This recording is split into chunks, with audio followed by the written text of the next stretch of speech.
יסוד עולם נחמן עולם כל חוכמה רבנו רבי נחמן וכי יסיף רנן נחמן Boker Tov. Boker Tov, c'est un plaisir de vous voir. Aujourd'hui, on est dimanche. Quelle date? Le 22. Hein? Le 22. Le 22, je sais plus. Je fais plus attention. Bon, Hachem.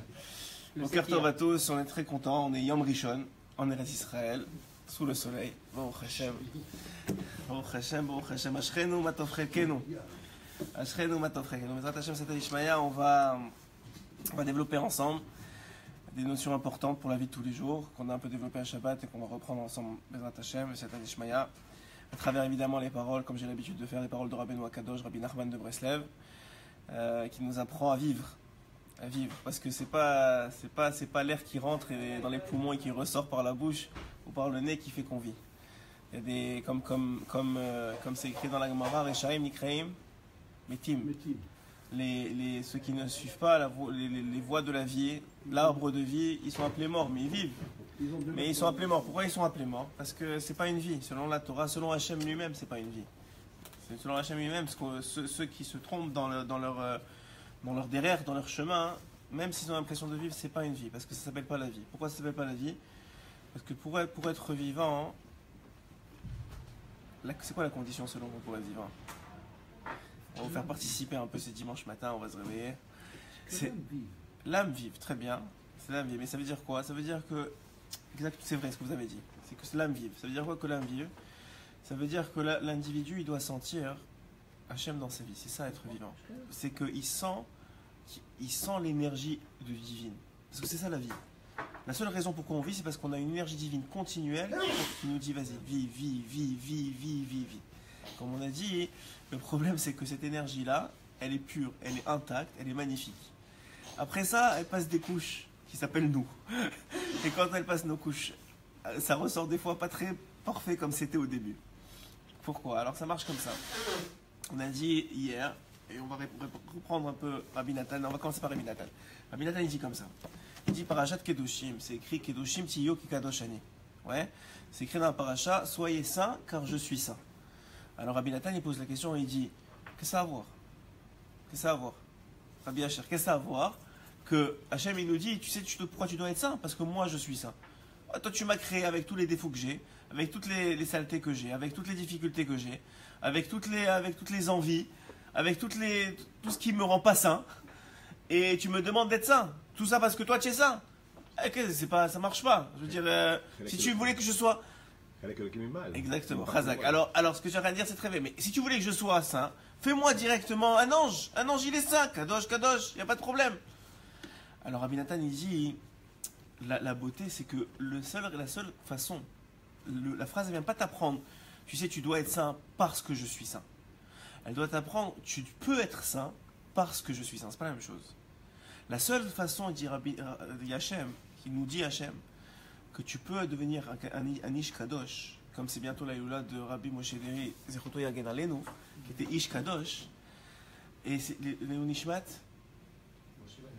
Moshe Ben Azizat, Hachem. On n'a pas fait les Refoua Shelema, les Sarah Talia Bat Efrat Miriam, les David Noah Ben Chaim, les David Ben Yosef, et les Nishmat Noam Ephraim Ben Rachel. Hachem, que chacun pense à qui, et bien sûr il faut être Israël. Donc on disait que comment il faut lire la phrase que Kedoshim Tiyu Kikadosh Ani, nous dit Rabbi Nathan, c'est que Hachem il te dit une chose, la seule façon que tu peux devenir Kadosh, c'est parce que je suis Kadosh. Pourquoi? Parce que la seule façon que tu peux être Kadosh, c'est pas si tu deviens Kadosh, c'est simplement si tu me laisses être Kadosh à travers toi. Voilà, alors ce qui se passe c'est comme ça. Voilà, ce qu'il vient de dire c'est exactement ça. Ce qui se passe, comme vous le savez, on le répète à chaque fois, mais moi j'adore le dire. Nous, on est trois parties. La partie divine, c'est la Neshama. Nefesh, Ruach, Neshama, décomposez-le comme vous le voulez. Ouais, ça appartient à Dieu. Ça, à la fin de la vie, ça revient à Dieu. Il te la prête le temps que tu vis. Ça s'appelle l'énergie. L'énergie que tu as pour vivre, elle appartient à Kadosh Baruch Hu. Elle est pure, elle est divine, elle est blanche, il n'y a aucun problème avec. Maintenant, après ça, il y a toi. Toi, c'est ta volonté, tes midot. Tes midot, c'est tes traits de caractère. C'est qui tu es. Ça, c'est toi. Toi, ça, c'est une autre histoire. Toi, hein, c'est entre tes mains, nous dit Hachem. Hachem et Rabbeinu, il en parle beaucoup, et c'est pour ça que Rabbeinu, la plupart des enseignements, c'est pour changer ton toi, c'est pour changer ces midotes-là. Pourquoi la colère, le karas, l'orgueil, la jalousie, tout ça, c'est toi. Toi, c'est quoi? C'est les filtres qui vont être les intermédiaires entre cette lumière que Hachem te donne et ce que les gens ils vont voir de toi. Et après ça, tu as le corps. Le corps, c'est quoi? C'est l'interface. Il y a deux façons d'utiliser son corps. Soit, pour toi, le corps, ça sert à quoi? Ça sert à permettre à cette énergie divine de se propager dans le monde. Ou bien, ça sert à profiter de l'énergie extérieure qui vient de l'extérieur pour la rentrer en toi. Il y a deux façons de vivre sa vie. Soit tu vis pour donner, et c'est comme ça qu'Hachem te demande d'être. Et à ce moment-là, pourquoi c'est important de vivre pour donner? Parce que c'est la seule façon d'exprimer l'énergie divine que tu as en toi. Soit tu vis pour prendre. Et si tu vis pour prendre, l'énergie divine, tu la caches, tu la coupes complètement parce qu'elle n'a pas l'occasion de s'exprimer. Okay, donc l'énergie, elle est parfaite, elle est incroyable, c'est un neshama. Maintenant, toi, tes midotes, tes traits de caractère, c'est qui tu es. Et après ça, tu as ton corps. Donc Rabbi Nathan, il te dit, tu sais pourquoi Hachem te dit Kidoshim Tiyu Kikadosh Ani? Parce que la seule façon qu'on va devenir Kadosh, si simplement, on n'a rien à faire vraiment, enfin si on a énormément à faire, mais c'est simplement si tu travailles les couches qui sont l'intermédiaire entre ta neshama, qui elle est Kadosh, et l'extériorité de ta vie. C'est-à-dire qu'en vérité, le Zohar Kadosh, Rabbi Nachman, il rapporte le Zohar Kadosh, ce que je vous ai dit aussi hier. Rabbi Nachman, il dit, il dit, écoutez bien, c'est incroyable, moi j'ai tombé de ma chaise quand j'ai lu ça. Il dit, vous savez pourquoi un homme, il a envie d'une femme qui n'est pas la sienne? Il dit ça. Vous savez pourquoi un homme, il a envie d'une femme qui n'est pas la sienne? Parce que sa neshama, elle a envie de Marnoukva. Marnoukva, dans la Kabbalah, c'est une partie d'Hachem. Sa neshama, elle a envie d'Hachem, et lui, il est tellement pas travaillé, il est tellement pourri, c'est-à-dire il s'est tellement pas travaillé, les couches, elles sont tellement sales, que ça s'exprime à travers du niouf, à travers des mauvaises mœurs. C'est-à-dire que toutes les ta'avot de l'individu, elles sont l'expression de ta'avot, de désir. Rabbi Meir, viens. Alors, les ta'avot, elles sont l'expression des ta'avot saintes de la neshama. Les ta'avot qui ont l'air complètement folles, elles sont l'expression, c'est-à-dire que soit n'importe quelle ta'ava, elles sont l'expression de la ta'ava de la neshama. Elles sont l'expression d'une volonté pure de la neshama qui s'exprime malheureusement à travers les couches qu'on n'a pas travaillées, comme une ta'ava qui a l'air complètement, qui ne fait pas de sens. Alors on va dire, regardez ce qu'il dit Rabbi Nathan. Celui qui est capable, là il prend une ta'ava en particulier qui s'appelle ta'avat niouf, donc ce qu'on vient de parler, les mauvaises mœurs. Il dit celui qui est capable de se sanctifier de cette ta'ava-là, azaehu nitkacher bemalchut shamayim. Lui, il est capable de s'attacher au ciel. Anikra Ani, que cette partie-là du ciel qui s'appelle Hachem, Hachem il a plusieurs noms, un des jours d'Hachem c'est Ani. Il dit, il va s'attacher à Ani. Kedoshim Kikadosh Ani. Tu vas t'attacher à Ani. Quand tu seras saint, alors tu te rattacheras à Ani. Qu'est-ce que ça veut dire? Ça veut dire que la Kedusha, c'est pas quelque chose qu'on va créer de nous-mêmes. C'est quelque chose qui nous est donné. Le peuple, il est saint. Ouais, c'est écrit qu'Israël, c'est un Kadosh. Ah, mais tu vois que le peuple, il ne fait pas tellement des choses tellement saines. Toute la chose, c'est que Hachem, tout ce qu'il donne, c'est bien. Tout ce qu'il donne, c'est parfait. Maintenant, ce que toi, on a des chansons là. Je crois que c'est Rav Neria, il a laissé son téléphone. J'en profite pour boire. Donc, on dit, Hachem, tout ce qu'il donne, c'est parfait. Comme les traits de caractère, même les traits de caractère, ouais. On va parler, premier niveau dans Neshama, c'est sûr que c'est parfait, ça appartient à lui. Mais même les traits de caractère qui nous sont donnés, il y en a qui vont dire, ouais, mais moi je suis né coléreux, moi je suis né égoïste, moi je suis né comme ça, moi je suis né comme ça. Tout ça, Hachem, il ne donne pas quelque chose pour te faire du mal ou pour te mettre des bâtons dans les roues. Hachem, il te donne ça parce que tu en as besoin pour ton tikkun. Tu en as besoin pour ta réparation. Non seulement il faut que tu travailles dessus, mais même il y a le niveau d'égoïsme, par exemple, ou de centralisme qu'on peut avoir, il va te servir dans la vie. Par exemple, quelqu'un qui veut étudier la Torah, c'est écrit dans la Gemara qu'un homme pour étudier la Torah, il doit être égoïste, entre guillemets, comme un corbeau. Pourquoi le corbeau? Parce que le corbeau, il donne même pas à manger à ses enfants. Quand ils naissent, il ne les reconnaît pas parce qu'ils sont tout blancs. Donc, il leur donne pas à manger. Il dit, quelqu'un qui veut étudier la Torah à un certain niveau, il doit être capable de laisser sa vie de côté. Ça s'appelle aussi de l'égoïsme. Mais c'est dirigé dans un bon sens. Ça veut dire que toutes les midotes qu'on a, c'est tout le travail, c'est pas de changer l'individu. C'est de les redistribuer dans le bon derrière, dans la bonne façon d'être. Et là aussi, il dit la même chose. Quand un homme, qu'est-ce qu'il fait? Il se met kadesh. Être kadosh, la gdusha, c'est quand on dit qu'on est mekadesh la femme le jour du mariage, qu'est-ce qu'on fait? On la sépare des autres hommes. C'est ça qui est mekadesh, c'est une séparation. Donc le travail de l'homme, il n'est pas de créer quelque chose de nouveau. Vous savez, rien ne se crée, tout se transforme. Je ne sais pas si qui disait ça. Le principe, il est vrai même chez nous. On ne crée rien de nouveau. Hachem, il ne te demandera pas de créer quelque chose de nouveau. Il t'a tout donné dans les mains. La seule chose que toi, tu dois faire, c'est te séparer des choses qui sont pas shayach à toi, qui ne sont pas selon ton niveau, selon ton kavod, selon ce que Hachem veut de toi, et de rediriger tes forces vers là où tu dois les avoir. Et comme ça, tu vas devenir quelqu'un d'extraordinaire. Et c'est ça qu'il dit ici Rabbi Nathan. Il dit, tu te mets kadesh, ça veut dire que tu te sépares de la ta'avat niouf par exemple, tu deviens kadosh. Tu te sépares des ta'avot, tu deviens kadosh. Rabbi Nachman, dans l'écouté Moharan, le Kouf Lamed Gimel, le 133, il dit la chose suivante. Il dit que... Est-ce que les ta'avot, c'est toujours du côté mal ou ça peut être du côté bien? Alors, le terme ta'ava, en hébreu, ça a une connotation négative. Pourquoi c'est une connotation négative? Il y a deux différences. Il y a la ta'ava et le ratson. Okay, le ratson, c'est la volonté, ça c'est très positif. La ta'ava, c'est quand ton ratson, ta volonté, elle est soumise. Ça veut dire quoi? Ça veut dire que c'est plus toi qui es en contrôle. La ta'ava, c'est quoi? C'est un désir. C'est plus que du ratson. La volonté, en français, on définirait ça comme un désir et une volonté. Un désir, c'est plus entre tes mains. Tu es soumis au désir. Ça veut dire que tu peux plus te retenir. Et on va parler des désirs. Rabbi Nachman, il donne le secret de toute la vie. Je vous le dis, c'est incroyable. Tout ce qu'il y a à faire, c'est faire. C'est ce qui est le plus dur. Mais déjà, le savoir, c'est bien. Alors, ça, c'est la ta'ava. C'est le désir. Ça veut dire que tu es soumis au désir. Maintenant, quand c'est une volonté, quand le désir, tu le contrôles, ça devient une volonté.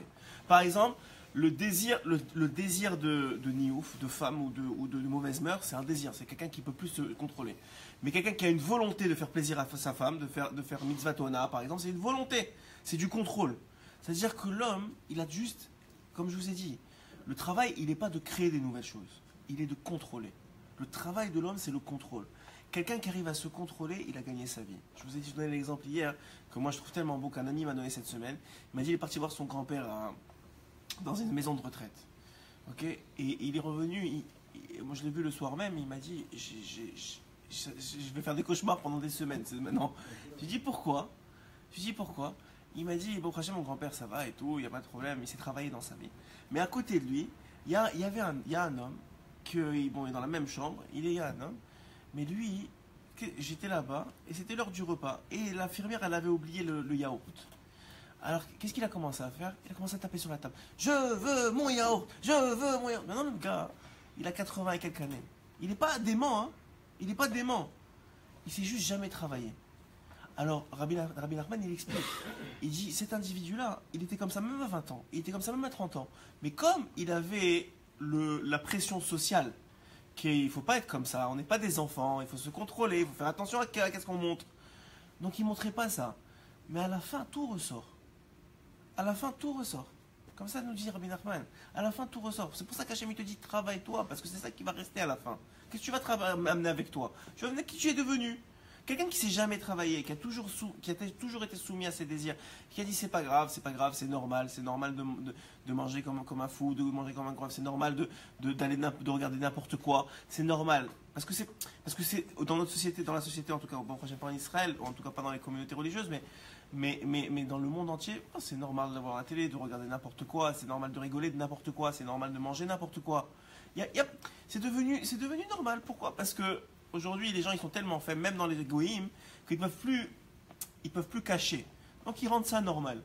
Ouais, avant, ce qui n'était pas normal avant, alors on le cachait. Plus on n'est plus capable de cacher, plus on rend ça normal.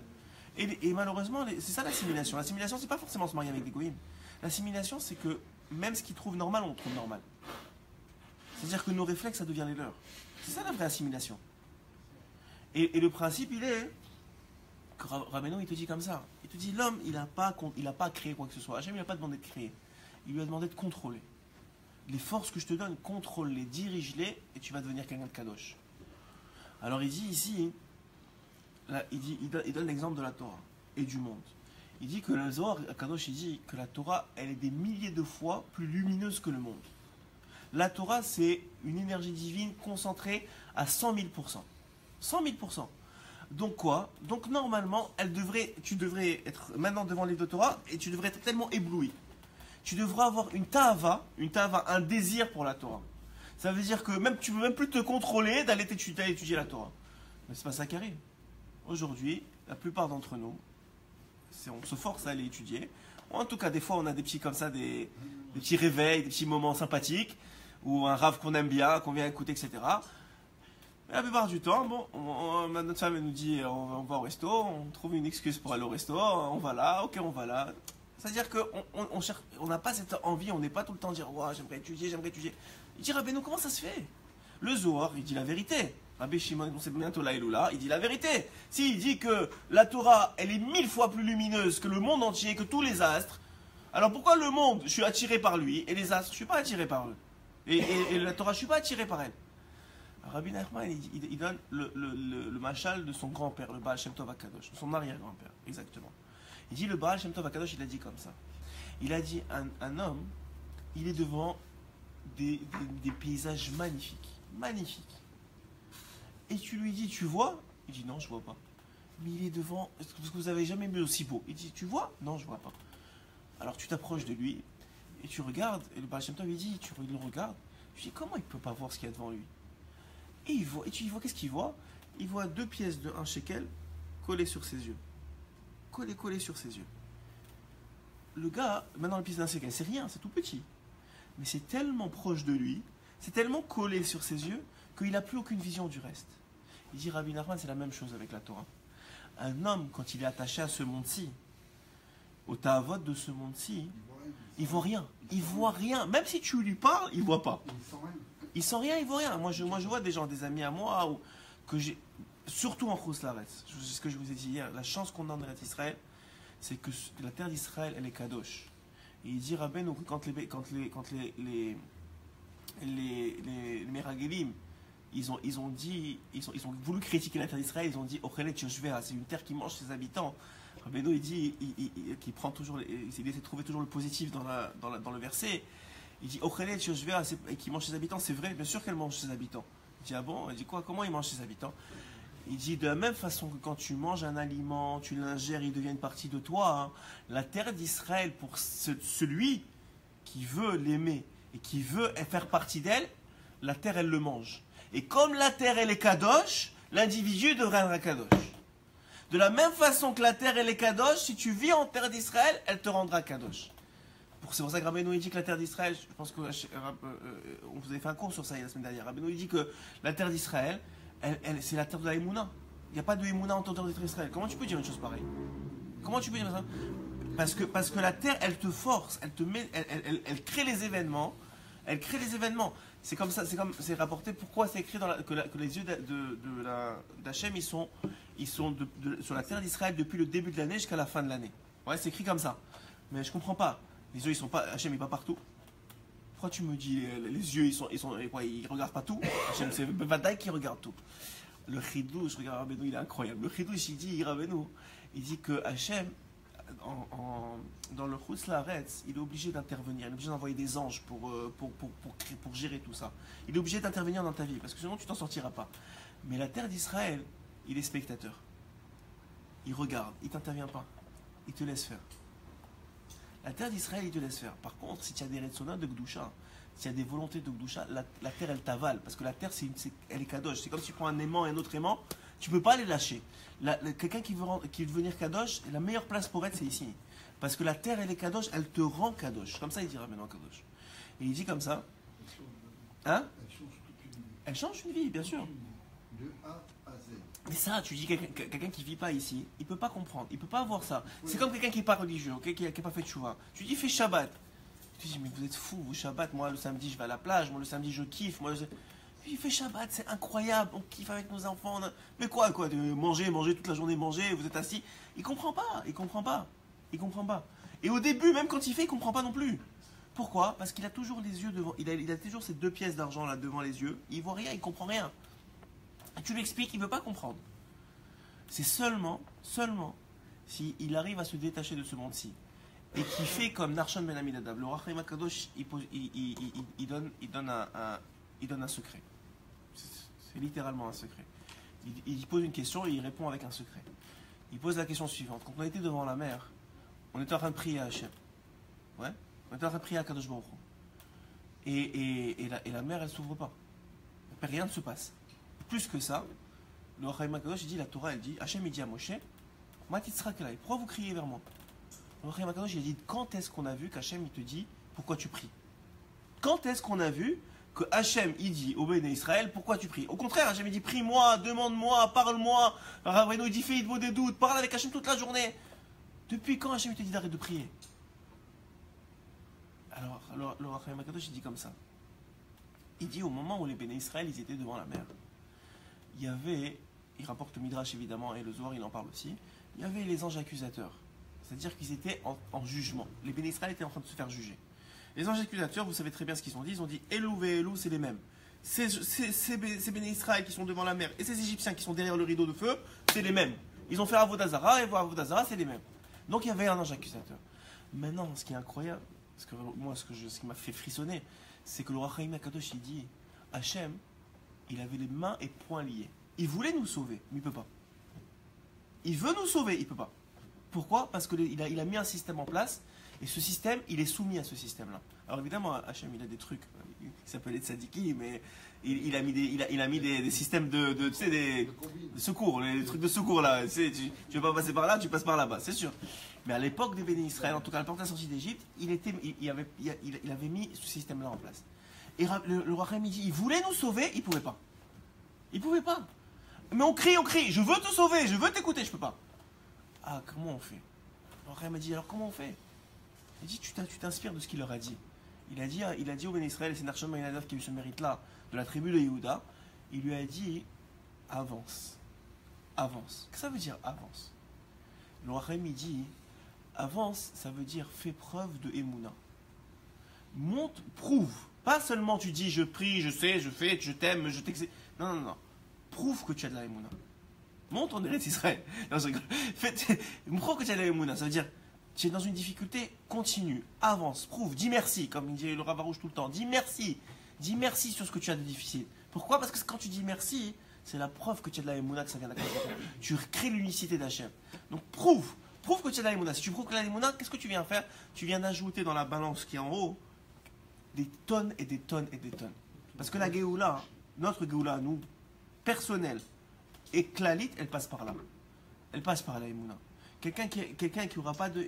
C'est clair et net. Rabbeinu, il le dit clairement que toute la galoute, c'est Chesron Emouna, que le fait qu'on n'est pas encore par Mashiach, c'est parce qu'on n'a pas d'essai d'Emouna.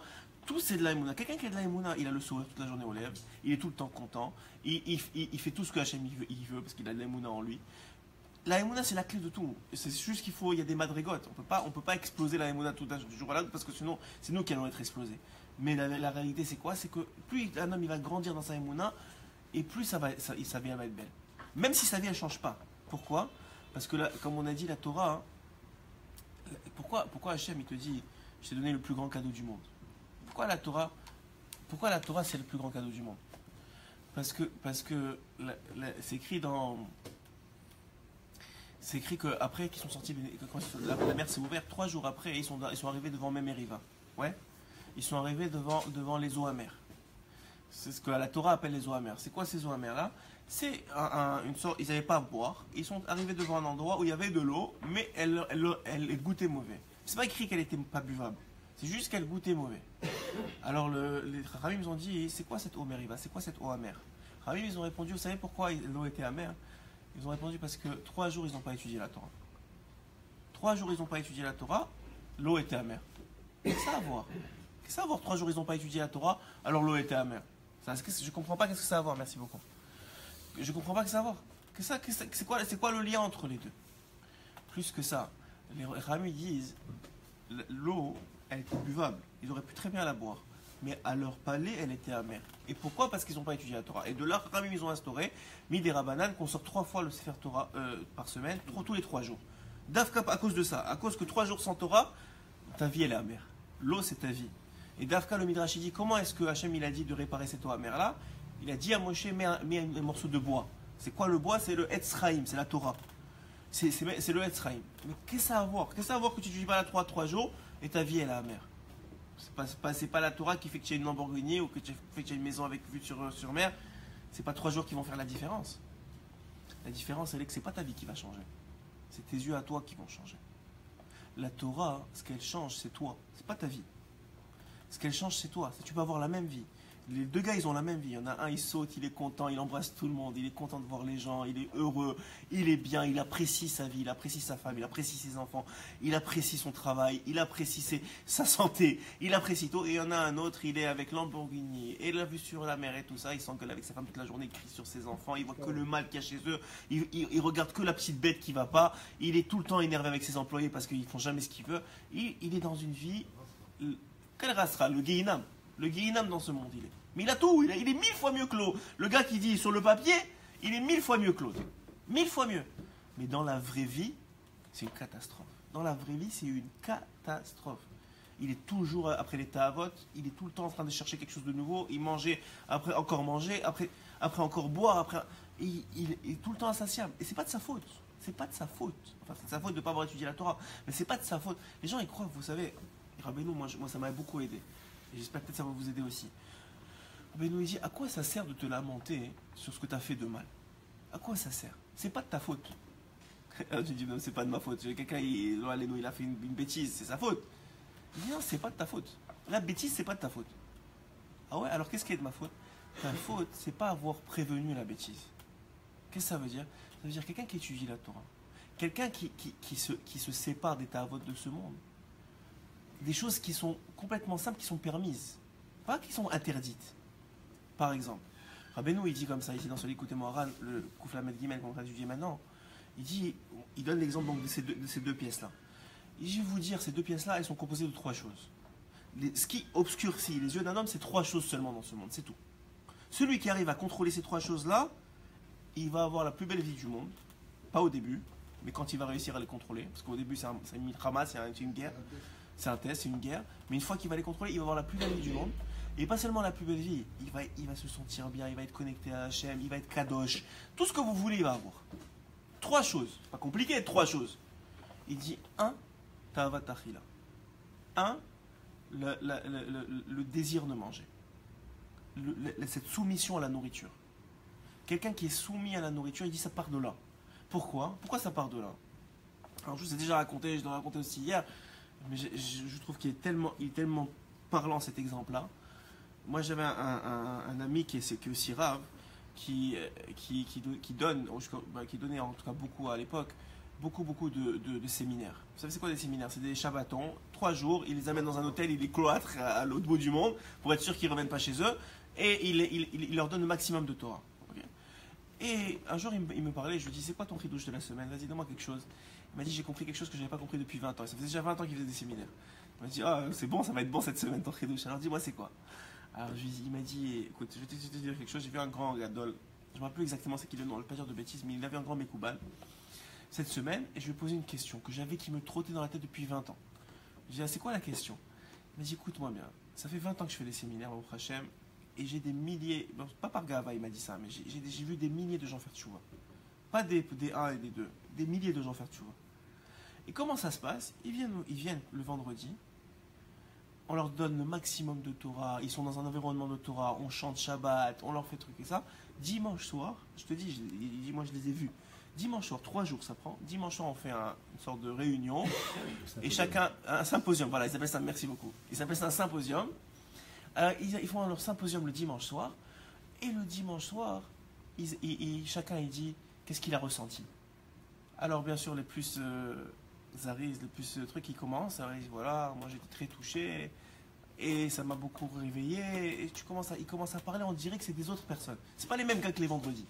C'est 2 autres personnes, il y en a qui commencent à pleurer, il dit je vais mettre la kippa sur moi, je vais mettre. Après ça, je sais pas combien ça dure, mais en tout cas, ce moment-là, j'ai vécu quelques fois, hein, parce que il m'a invité pour des séminaires, et j'ai vécu 2 ou 3 séminaires comme ça, et ben, tu les vois, les gars et les femmes, c'est des séminaires mixtes. Mais tu les reconnais pas, ils sont en train de pleurer, pourquoi j'ai gratté ma vie jusqu'à maintenant, et je vais mettre la kippa, ça te fait quelque chose, Bémet. Et il a dit, j'avais juste une question que je comprenais pas. C'est qu'il y a des gens des hommes ou des femmes qui passent le séminaire dehors de la salle. Ils ne rentrent pas une minute écouter un shiur Torah. Toute la journée, ils sont dans l'hôtel. On les a pas vus. On les a pas vus, les gars. Ils sont tout le temps dehors. Alors évidemment, ils essayent de ne pas avoir des hôtels avec piscine, tout ça, pour pas avoir de trucs, mais ils sont dans l'hôtel, ils traînent comme ça, et ils sont dans l'hôtel. Et il dit, la vérité, il y a un truc que je ne comprenais pas. C'est que ces mêmes personnes-là, parce que tout le monde est obligé d'être au symposium, ils sont au symposium, et ils pleurent comme les autres, ils prennent des choses sur eux comme les autres. Alors je me suis toujours dit, alors quand c'est ça que je vienne?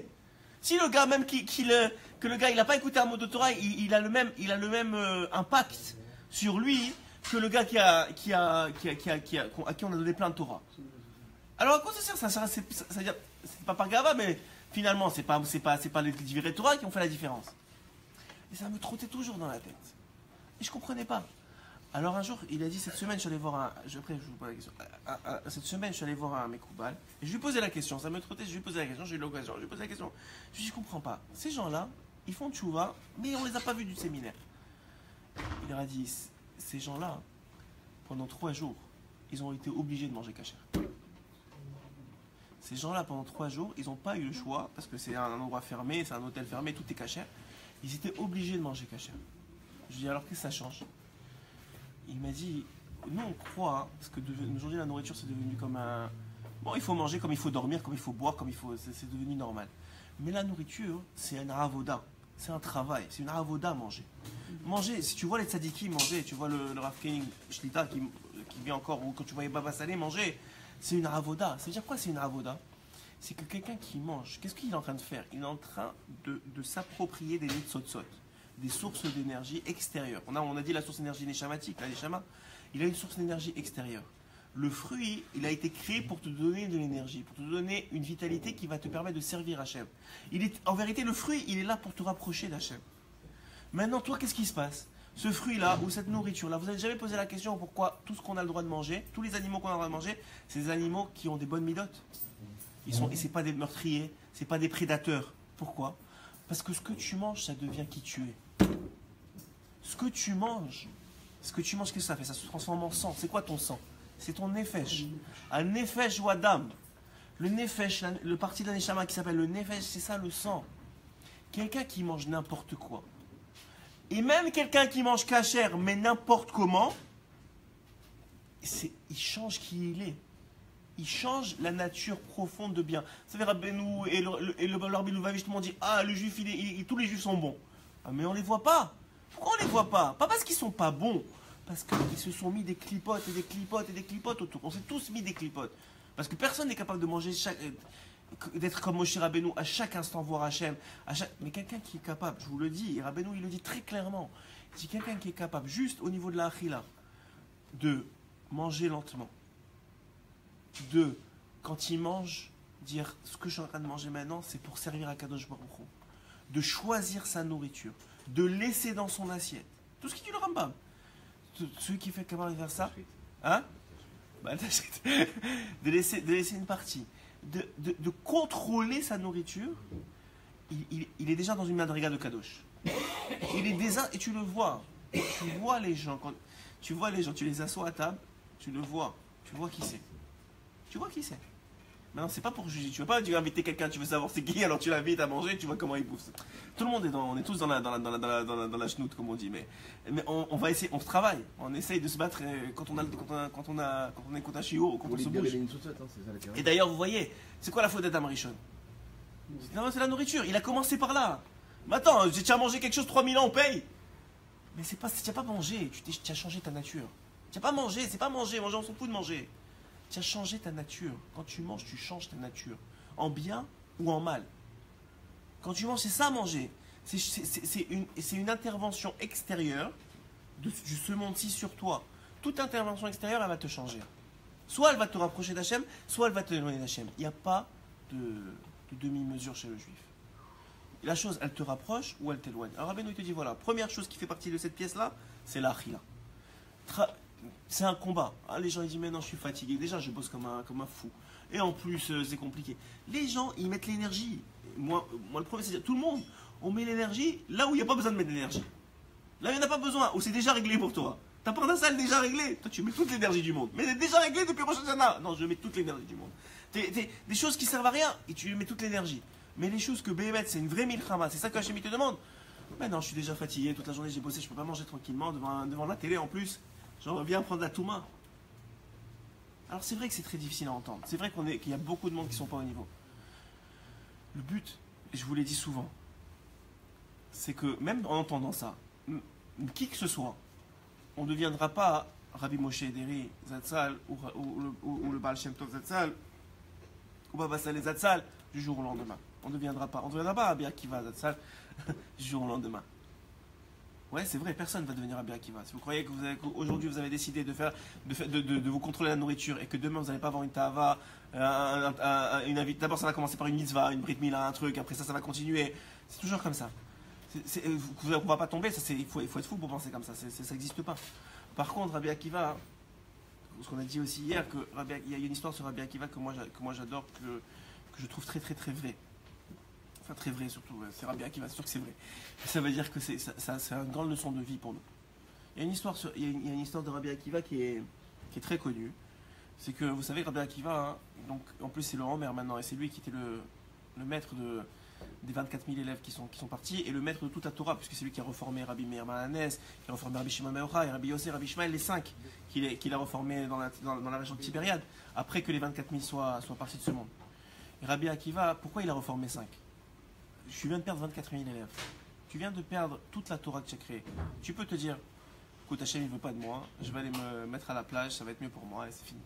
Rabbi Akiva a dit non, j'ai perdu 24 000, je suis encore vivant, on continue. On continue, on recommence. Et après, je ne m'arrête pas. Je ne m'arrête pas. Moi, j'adore.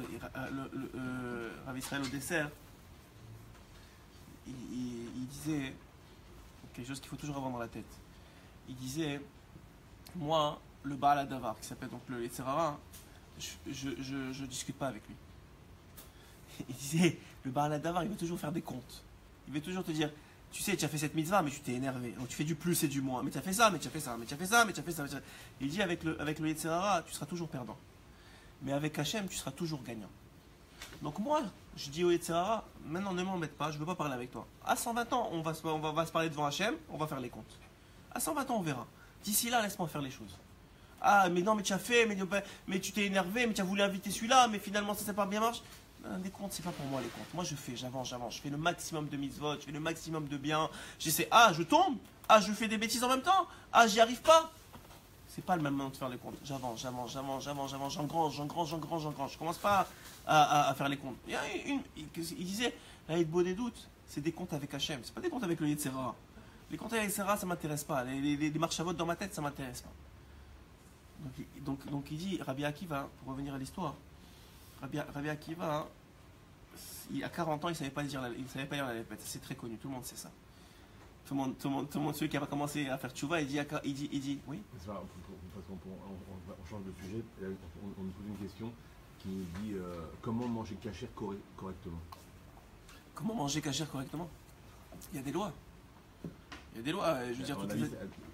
Alors, je l'ai lu, mais non, concrètement, est-ce que ça ne cache pas aussi comment manger kasher au niveau de la cacheroute, au niveau. Alors, c'est ça que je vous ai dit. Cacheroute, alors bien sûr, c'est sûr. Alors, le principe, il est comme ça. Il faudrait faire un cours complet dessus, peut-être on le fera un jour. Mais ce qui est sûr, c'est, selon Chazal et le Rambam, c'est lui qui a, je pense, dans les Rishonim, qui a plus parlé de ça. La Achila, il y a des lois de cacheroute. Ça, c'est évident qu'il faut les suivre. Et en fonction de ton niveau, de plus en plus, tu peux être kasher. Ici, aujourd'hui, il y a du Bet Yosef, par exemple, pour les Sfaradim. Il y a des choses qui sont kasher. Ça, c'est la Achila. Maintenant, au niveau de la Achila elle-même, le Rambam, il dit, tu ne peux pas manger debout. Debout. En marchant, tout ça, tu ne manges pas. Tu manges assis. Deuxièmement, évidemment, il y a les brachot. Les brachot avant. Troisièmement, à quoi tu penses quand tu manges? Le Rabbeinu, il dit que quand quelqu'un qui mange, il doit penser que cette nourriture-là, c'est de l'énergie pour servir Hachem. Je vais aller travailler après. Travailler, c'est pas servir Hachem. Tout, c'est pas servir Hachem. Mais vous savez, c'est quoi quel travail d'être en train de manger quelque chose de bon et de dire, attends, maintenant je mange pour servir Hachem. Maintenant je mange pour servir Hachem. Et quand tu fais pour les Shem Mitzvah, par exemple, tu es invité à une Brit Mila, ou tu es invité, ou c'est Shabbat, tu dis les votes Shabbat Kodesh et tu manges. Tout ça, c'est des interruptions dans la matière. Plus tu mets de spiritualité dans la matière, plus tu manges kasher. C'est aussi simple que ça. plus tu mets Dieu dans ta vie, plus tu es kasher, plus tu es kadosh. C'est aussi simple, plus tu t'en rappelles au niveau de la marchava, au niveau de l'action, de la façon dont tu manges. Tu le vois, tu as des gens. Moi, j'ai toujours, je vous ai déjà dit ça plein de fois, enfin, j'ai parlé de ça dans un cours d'écouter Morad. Le Rav Kenim, qui vit encore, qui est le Rav Breslev à Tzfat, la façon dont il mange, c'est une leçon de vie. Il est assis, il sourit. Il sourit à sa nourriture maintenant. Je ne sais pas ce qu'il fait, peut-être qu'il voit des choses que moi je ne vois pas. Mais il sourit, et il est là, il prend sa fourchette, il prend son morceau, il l'amène à la bouche, il pose sa fourchette, il mange. Est-ce qu'il étudie en Comme même nous. temps Hein? Il étudie Je en sais même pas. temps Non, il mange. Après ça, quand il a fini de manger, avant Birkat Hamazon, il fait son Dvar Torah, où il parle de Torah, pour sanctifier la table. Mais manger, c'est une ravoda. Comme il disait Baba Salé, il y a une histoire très connue sur Baba Salé. Quelqu'un est venu lui dire, il est venu pendant son repas, il lui a dit, donnez-nous Dvar Torah. Il dit, je mange. Vous dites quoi, je mange? Je veux dire, moi, c'est une ravoda de manger. Alors, je vais vous donner les trois clés. Il mangeait essentiellement le Shabbat, parce qu'on sait que la reste du temps, il jeûnait, ouais. Parce que c'est écrit que tout excès. Alors, Rabbeinu, il dit dans un écouté Moran, on parle dans la classe, c'est pas grave, très bien. Alors, Rabbeinu, il dit dans l'écouté Moran, tout ce qui est dans le. Je voulais dire beaucoup plus, mais c'est pas grave. Alors, tout ce qui. Mais là, on a parlé de 3 points. 3 points, on va passer 3 points. Oui, mais même si on reste que sur ce point, on ne peut pas avancer au deuxième point. C'est on vrai. n'a pas travaillé notre Tu as raison. Alors, il dit tout ce que. Qu'est-ce que je suis en train de dire maintenant qu'est-ce que je vous ai dit maintenant? J'ai oublié Moran. Dans l'écoute Moran, il dit toute la nourriture. Et le Rambam dit ça aussi. À chaque fois que tu manges, tu dois te dire, et c'est rapporté dans la vie de Rabbi Nathan qui faisait ça tout le temps. À chaque fois qu'il mangeait une soupe, il faisait la cuillère, il se posait la question, est-ce que j'ai encore faim ou pas? Est-ce que j'ai encore besoin de manger ou pas? Et il continuait. Est-ce que j'ai besoin de manger ou pas? C'est une milchama, c'est une énergie énorme de manger. Quelqu'un qui fait ça, il dépense une énergie énorme à manger. Il se disait ça. Alors Rabbi Nathan, il dit, pourquoi Rabbi Nathan il faisait ça? Parce que Rabbi Nachman, il dit dans l'écouté Moran, je pense que c'est le 63, il me semble, ou 61, je ne me rappelle plus. Alors, en tout cas dans les 60, il dit Rabbi Nachman, toute la nourriture qui est avant que tu es satié, tu es rassasié, ça vient pour te donner de l'énergie pour servir Hachem. Toute nourriture qui vient après, elle vient te prendre de l'énergie. C'est connu, ça, quand tu manges trop, tu as envie de dormir. Ouais, pourquoi? Mais c'est pas seulement. Le truc, c'est que elle vient te prendre de l'énergie. Mais maintenant, quand tu as dépassé le niveau de ce que tu es censé manger, quand tu as dépassé le niveau, non seulement elle vient te prendre de l'énergie, mais elle inclut aussi la nourriture avant qui était censée te donner de l'énergie. Elle la prend avec elle te prend l'énergie.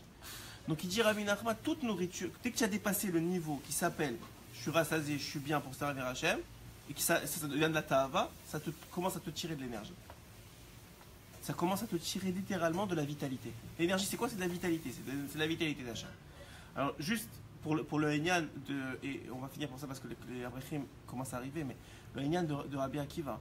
Rabbi Akiva, c'est une leçon, mamash, très très importante à avoir, et c'est une leçon du Homer. Parce que le Homer, vous savez que la halakha, c'est quoi la halakha du Homer? La halakha du Homer, c'est qu'un homme, il doit compter le Homer tous les jours.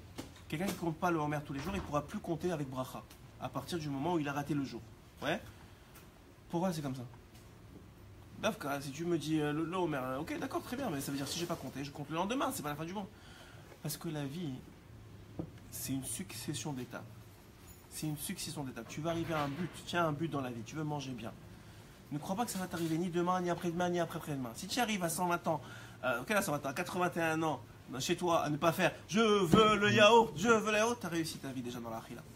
Tu as réussi déjà quelque chose d'énorme. Pourquoi? Parce que Rabbi Akiva, vous savez qu'à 40 ans, il ne connaissait pas la lèvre. Il ne connaissait pas. La lèvre, il ne savait pas.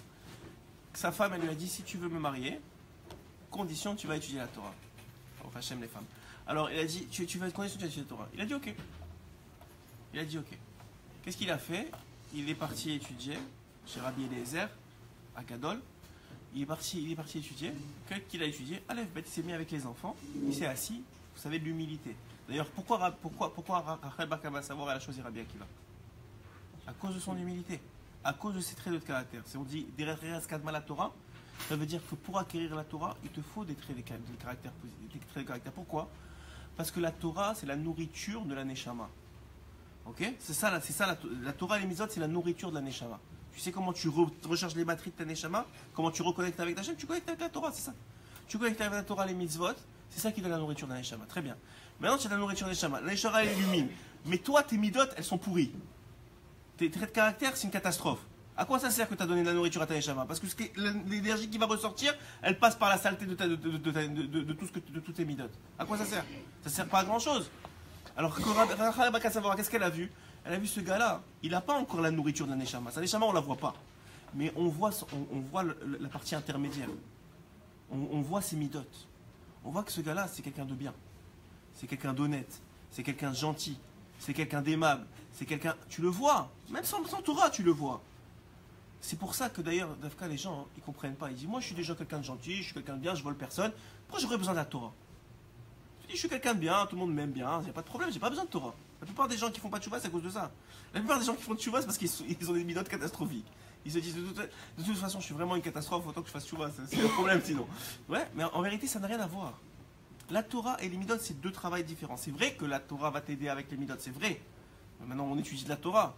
Et là, le moussard, tout ça, ça vient t'aider. Mais c'est deux travails différents. La Torah, c'est une énergie neshamatique, c'est une énergie de la neshama.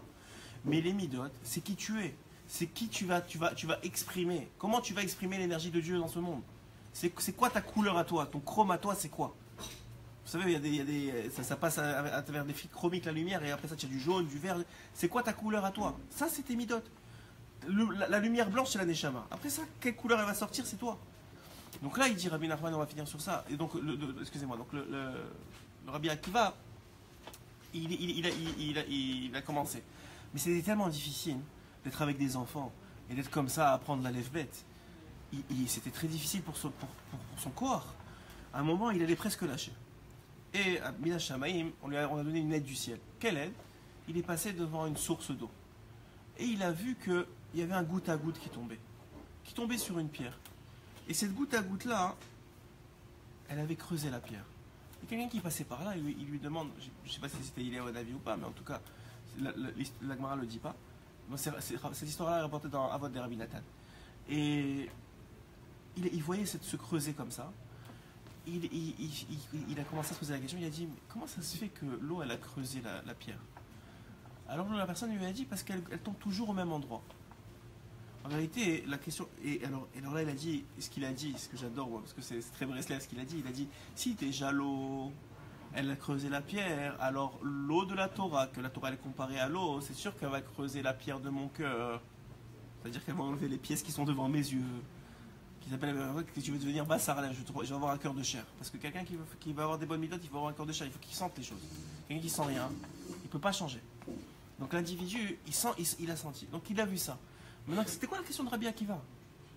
Ok, l'eau, elle a creusé. La question de Rabbi Akiva, ce que Chazal il dit, ce qui est incroyable, c'est que l'eau, normalement, jamais elle tombe au même endroit.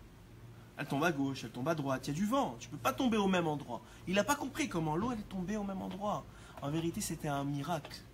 C'était un miracle. Nous, on lit ça, on dit c'est normal, ouais, ok, on a compris, ouais, c'est super, l'eau, elle tombe. En vérité, c'était un miracle du Shamaïm d'avoir montré que si l'eau, elle tombe au même endroit, elle creuse la pierre. Qu'est-ce que ça veut dire? C'est quoi le moussard pour nous? C'est qu'un individu ne croit pas que tu vas changer en une journée. Tu ne crois pas même que tu vas voir les résultats de ton effort au bout d'un an ou de 2 ou de 3. Et ne crois pas que ta femme elle va voir les résultats de ton effort au bout d'un an ou de 2 fois. Et ne crois pas que tes enfants ils vont le voir. Mais si tu continues et tu touches le même endroit jour après jour, jour après jour, jour après jour, un repas après l'autre, un repas après l'autre, un repas après l'autre, et tu tombes, et tu te relèves, et tu tombes, et tu te relèves, à 80 ans, tu vas changer. À 80 ans ou 120 ans, tu auras creusé ton cœur. Ça, c'est la avoda. Maintenant, je vais juste finir sur les deux autres choses qui constituent les pièces. Et on ne va pas étendre dessus parce qu'on n'a pas le temps. Ouais. Alors, les deux autres choses, je vais vous les dire. Les deux autres ta'avot qui constituent les pièces, et on fera des chiots peut-être différents. Cette semaine, le Rabbi n'est pas là. Moi et Rabbi Hacher, on va probablement se séparer les shiurim du matin, pour ceux qui veulent être là. Donc le principe, il va être comme ça. Le principe, il est que les deux autres choses qui font partie de ces pièces-là, de ce qui obscurcit les yeux de l'homme, et qui lui empêchent d'avoir des retsonotes positives, des volontés positives, parce qu'il n'est pas attiré par la kdusha, c'est deux autres choses. Enfin, on a dit tavat achila, l'autre chose c'est tavat niouf, le désir des femmes, Et le pire de tous, c'est Ta'avat Mammon, le désir de l'argent. Pourquoi le pire de tous? Parce que Rabbi Nachman dit que la Ta'ava de la Achila et la Ta'ava des femmes, c'est des choses qui sont temporaires. Ça veut dire quoi? Ça veut dire, tu manges, tu iras rassasié, tu attends le prochain repas. Les femmes, c'est la même chose. Mais la Ta'avat Mammon, c'est constant. C'est non-stop, non-stop. Tu veux plus, tout le temps. Il n'y a pas d'effet, il n'y a pas de séparation, il n'y a pas de rassasiement dans la Ta'avat Mammon, dit Rabbeinu. Alors je vais vous donner tout de suite, très rapidement, après ça, peut-être ça prendra un jour, mais je vous le dis. Comment on contrôle la Ta'avat des Niouf? Comment on contrôle la Ta'avat des femmes? C'est pas quand tu es déjà devant avec la femme. J'ai pu contrôler. C'est comme que Sefat Tzadik, s'il n'y avait pas eu son père, c'est fini, il aurait été mort. Ça veut dire quoi, convoiter une femme? Convoiter, bon, enfin, tu t'aimes en kadosh, tu sais pas c'est quoi. C'est bien, mais ça veut dire qu'il y a des gens qui ont des très mauvaises pensées sur les autres femmes. Des hommes particulièrement. Et les femmes aussi, elles ont, hein. C'est les femmes aussi. Mais si tu es marié, tu veux penser quoi? Tu peux pas penser. Au Hachem, tu as raison, tu n'as pas le droit de penser. Tu as raison, c'est très bien. Je veux pas n'écoute pas, ferme les oreilles pour cette partie-là. Ferme les oreilles, j'ai pas le temps, les primes sont arrivées. Mais ferme les oreilles pour cette partie-là. Alors, Rabbeinu, ça sert à rien d'essayer de finir, quand tu es déjà dans les mauvaises pensées, les histoires, tout ça, de commencer à te contrôler, ça marche pas. Tu es déjà, il reste plus, il dit à ce moment-là, il reste plus que Shema Israël. Il dit, tu fais, quelqu'un qui a, il dit, c'est une ségoula, hein, c'est une ségoula, quelqu'un qui a des mauvaises pensées, sur cette partie-là, il ferme les yeux, il fait Shema Israël, Hashem Elokeinu, Hashem Echad fort. Et apparemment ça marche. Mais alors il dit, quelqu'un qui veut travailler sur ça, comme dans la Ta'avat, c'est pas quand tu as déjà mangé, que tu es déjà devant le repas et tout ça. La Ta'avat Niouf, c'est sur tes yeux. C'est le secret des Aborsera, c'est le secret de tous les tzadikim. Quelqu'un qui fait attention à ses yeux, il n'a pas de mauvaises pensées. Ça n'existe pas. Les mauvaises pensées, pourquoi ça rentre, ça vient par les yeux? Parce que les yeux c'est la porte de la Neshama. Et la Neshama c'est la pensée. Donc quelqu'un qui fait attention à ses yeux, quelqu'un qui ne regarde pas des films même gentils, quelqu'un qui fait attention à ses yeux, il n'a pas de mauvaise pensée. C'est aussi simple que ça.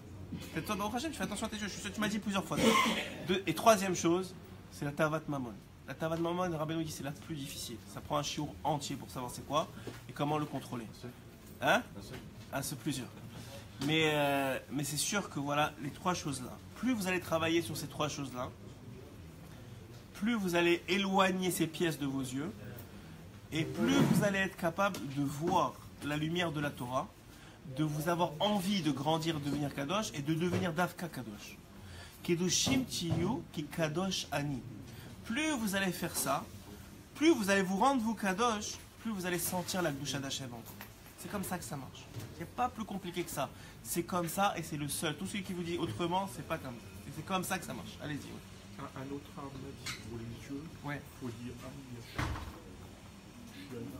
Ani Hashem Oshiana. Très bien, une ségoula pour les yeux. Très bien. Ani Hashem Oshiana, Ani Hashem Oshiana. Il y en a plein des ségoulottes. Mais le principe, c'est ces trois travaux. Il n'y a pas autre chose à travailler. La vraie milframa, la vraie énergie, elle est là. Fais semblant de... Il y a quelqu'un qui m'a dit, il est un grand businessman, il a une grande affaire, vraiment, il a bien réussi dans la vie. Il m'a dit, alors je lui dis comment ça va les affaires? Il dit, depuis que j'ai commencé, je fais semblant, je continue à faire semblant. Il a dit, je fais semblant, moi, je m'assois et je fais semblant d'être le patron. J'engage des gens un peu qui savent faire et moi je fais semblant. Il m'a dit, c'est comme ça que j'ai réussi, ça a marché, je continue. Et il a raison, je fais semblant, tu t'en fous, ça c'est pas le travail, c'est pas la avoda, c'est pas la milchama. La milchama c'est tavat pavon, tavat niouf, tavat achila, c'est ça la milchama de la vie. C'est ça qui te reste à 100 maintenant quand tu n'as plus d'argent et tu as plus de... Même si tu as des contentements qui te servent à rien et que tu es assis. On va finir, comme j'ai fini hier. Les lèvres alpha Abdali. Il y a un non-juif qui s'appelle Steve Jobs. Vous connaissez celui qui a fait, tout le monde le connaît, c'est lui qui a créé Apple. Ouais, c'est lui qui a créé tout le truc. Alors lui, il a dit dans ma vie, j'ai réussi à tout vendre. Tout, j'ai réussi à vendre, j'ai fait de l'argent, j'ai tout fait. J'ai réussi à tout vendre. Il y a une seule chose que j'ai pas vendue. Il a dit c'est quoi? Non, c'était pas le Shabbat. Il a dit la seule chose que j'ai pas vendue, cet homme-là, il a eu la maladie à la fin, il est mort de la maladie. Il a dit la seule chose que j'ai pas réussi à vendre, c'est la maladie. Ça veut dire qu'à la fin de la journée, tu peux tout vendre, tu peux faire semblant toute ta vie. Mais à la fin, qu'est-ce qui te reste? C'est qui tu es. C'est qui tu es. Ça veut dire ça, tu peux pas le vendre. C'est qui tu es. Alors Hachem, il te dit, écoute-moi bien. Ça, c'est rien. Ce monde-ci, c'est que de l'illusion. C'est juste, ça bloque tes yeux. Si tu travailles qui tu es, toute l'éternité, tu vas profiter. C'est comme ça que ça marche. Azak ou